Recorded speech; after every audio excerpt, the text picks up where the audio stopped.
Hi everyone, and welcome to this learning module on the certification scope for ASI members.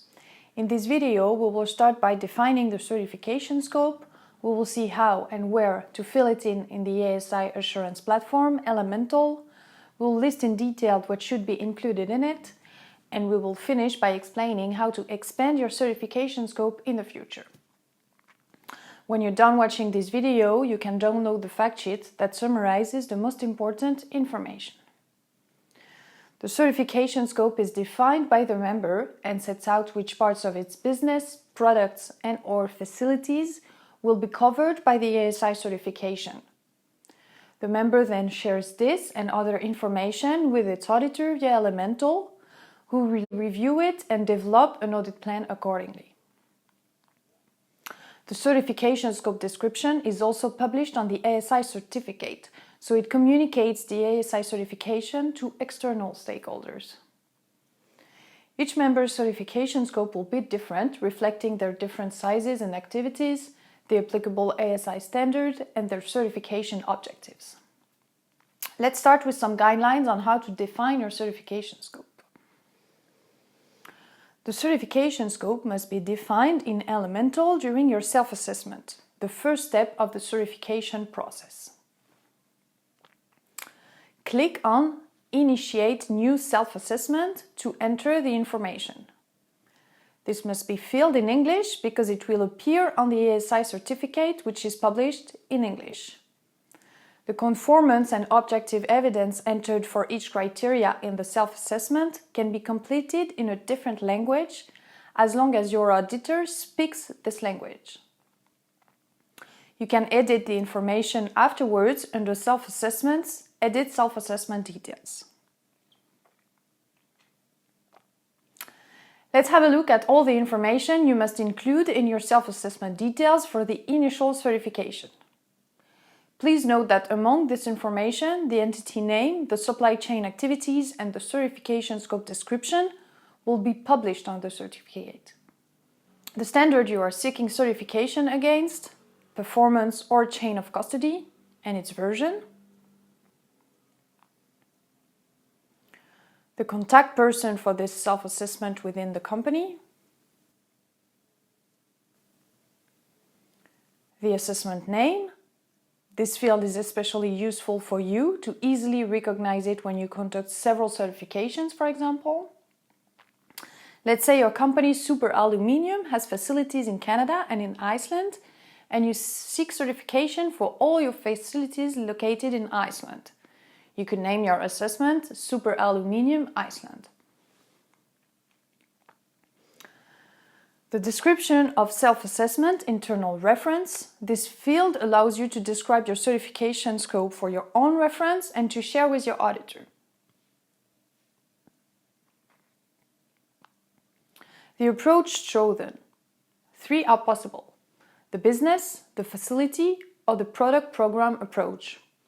The business approach is when you seek certification for your whole company or for a whole subsidiary of your company.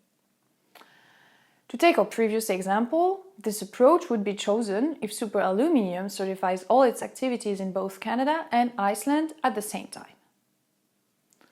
The facility approach seeks the certification for a single facility or a group of facilities which are a subset of your total facilities.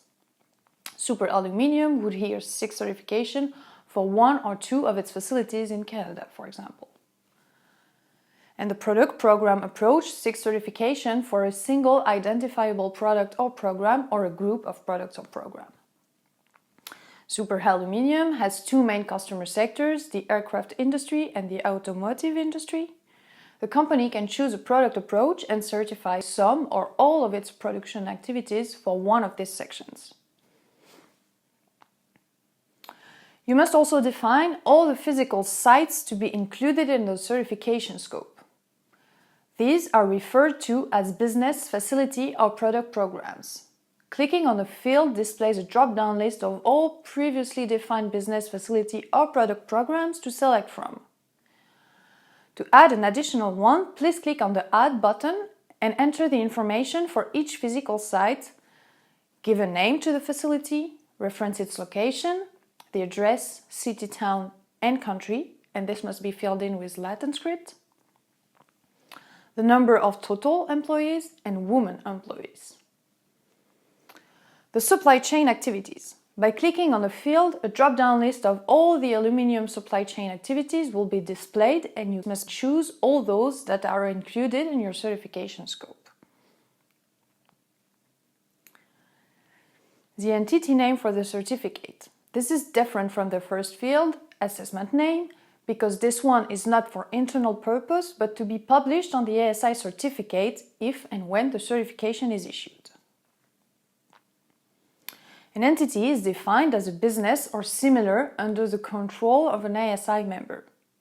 Note that the name of the entity does not have to be the full name of a legal entity, though of course it can be. Alternatively, you can nominate a name to describe the entity being certified. For example, if the certification scope covers one smelting facility in Alberta, Super Aluminium could choose for its entity name Super Aluminium Alberta Smelting, even if this is not a separate legal entity. The entity certification scope description for certificate is a very important field as it will be published on the ASI certificate as the certification scope. Use this field to describe what business, facilities, or products programs are to be covered by the ASI certification. Do not use generic language that does not have any meaning outside of your company. Instead, make sure you use descriptions that are easily understandable for outside stakeholders. Being as descriptive as possible helps people understand what the ASI certification covers and what the company does. For example, Super Aluminium seeks to certify several of its production facilities implemented in both Canada and Iceland for the automotive industry. A good description of the certification scope description is managing activities conducted at headquarters in Vancouver, Canada, engineering and quality insurance activities conducted at the Reykjavik office in Iceland, smelter and associated pot lines in Alberta, Canada, cast houses in Alberta, Canada, and in Akron, Iceland. Or if Super Aluminium seeks to certify one of its refining facilities, the certification scope is refining facility in Alberta, Canada, including refining facilities, port and administration facilities, residue storage areas, and landfill. You can review more examples of certification scope descriptions by having a look at the summary audit reports of certifications issued on ASI website.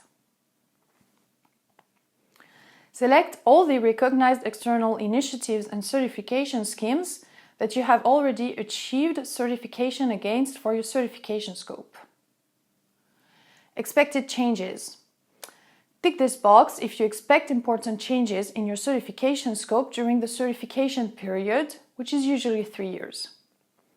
Examples of expected changes are major changes planned to the operation, planned scope expansions, major expected changes that affect your workers, like a union starting or ending, a shift to a contract workforce, or a project to achieve another certification, etc. You can expand your certification scope through a scope change audit, which can also be combined with a surveillance or recertification audit to include more activities under the same ASI certification. Contact ASI through the Elemental Help Desk to create a new self-assessment for your scope change. You can then update the self-assessment details as we just explained for the initial certification. Most importantly, update the certification scope description for the new certificate.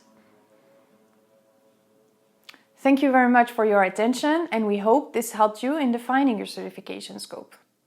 If this video did not answer one of your questions, you can consult the frequently asked questions in Elemental or contact us through the Elemental Help Desk.